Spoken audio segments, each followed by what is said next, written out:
Hello and welcome to the Microbiology Show. We are done with the basics of Staphylococcus in the first video. Now we are moving on to the lab diagnosis of Staph aureus. If you haven't watched the first part, then find the link in the description below. Let me first tell you about the broad headings under which we are going to study the lab diagnosis. First, we will study the sample collection. Then, the microscopy of the sample. Next is the culture of the bacteria in different media. In biochemical reactions, we will discuss only the important ones. And finally, the antibiotic susceptibility tests. Let's start with collection of sample from the lesion of the disease. First is pus, that is produced in suppurative lesions like furuncle or folliculitis. Next is vomitus in case of food poisoning. Sputum in case of any infection related to respiratory tract. Wound swabs are taken in case there is wound infection, as Staph aureus is the most common cause of wound infection. Further, we can also collect blood sample to perform different tests. After collection of sample, we will go for staining and microscopy. On staining the sample, we will get a picture like this under the microscope. From this, we can infer that these are gram-positive cocci and they are arranged in grape-like clusters. That is the characteristic property of Staph aureus. In culture, we have different culture media for growth of staph, starting with nutrient agar, in which Staph aureus produces golden yellow colonies, and this golden yellow color is due to production of beta carotene. Moving on to McConkey agar. On McConkey, there are two types of colonies. The left one is lactose fermenters that ferments lactose present in the media and produces pink color colonies, whereas the right one is non-lactose fermenter producing yellow colored colony. Now, Staph aureus produces pink colored colony due to lactose fermentation.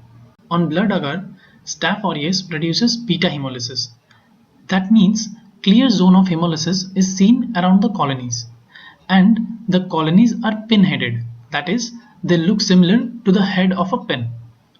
Next is mannitol salt agar, and it is the best selective media for Staph aureus. But other species of staph might also grow in it, like Staph epidermidis. Two more culture media for the culture of Staph aureus are salt milk agar that contains 8 to 10% of NaCl and Ludlam's medium that contains lithium chloride and telluride. Two biochemical reactions are most important, which we have already described in part 1 of Staph aureus. The first is catalase test and the other is coagulase test. Both these tests are positive for Staph aureus.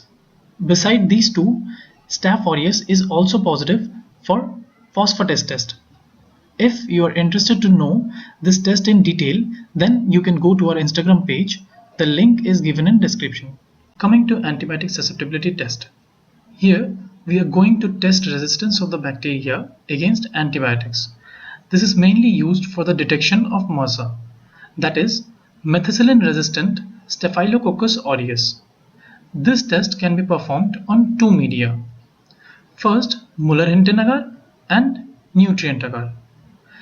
The method we use to perform this test is known as Kirby-Boyer's test diffusion method. Let's see the mechanism by which staph develops resistance. There are two mechanisms. First, conversion of PBP to PBP2A. PBP is penicillin binding protein that is present in the cell wall of bacteria to which penicillin group of antibiotics act. The other mechanism is production of beta-lactamases.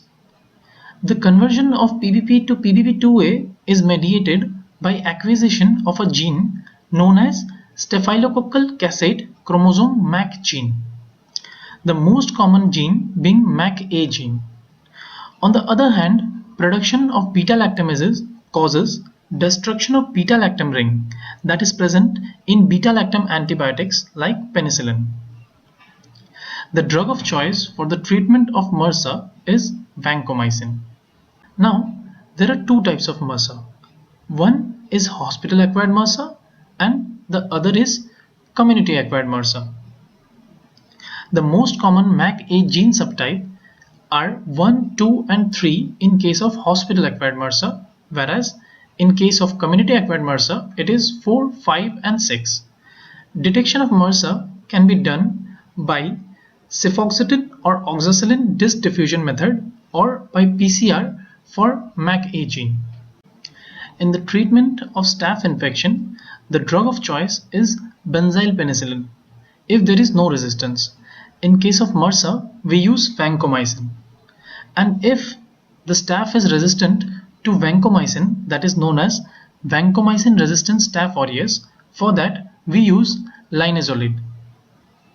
Few important topical drugs are bacitracin, chlorhexidine and mupirocin. Let's solve some questions regarding the topic. Most questions are being asked from MRSA from the point of view of entrance exams, whereas a long question can be asked on lab diagnosis of staph aureus. Let's begin with the first question. What is the best way to control the outbreak of MRSA infection in a hospital ward? An important point to note is that in case of an outbreak, the best way to control spread of infection is hand washing. So the best answer among the 4 is answer 4, that is the washing of hands before and after treating the patients. Moving on to the next question. The most common phage type of Staphylococcus aureus is? The most common phage type is 80/81. Next question. The most common mechanism of drug resistance in Staphylococcus is? This is an important question that was recently asked in NEET, and the answer to it is transduction.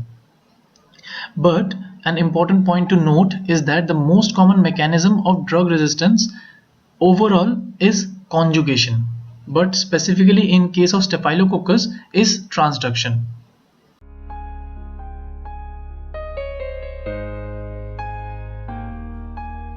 Don't forget to like and subscribe to our YouTube channel.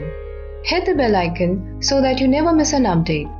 Share our videos with your friends and follow us on Instagram and Telegram for daily interesting flashcards and MCQs. Let's make microbiology more interesting.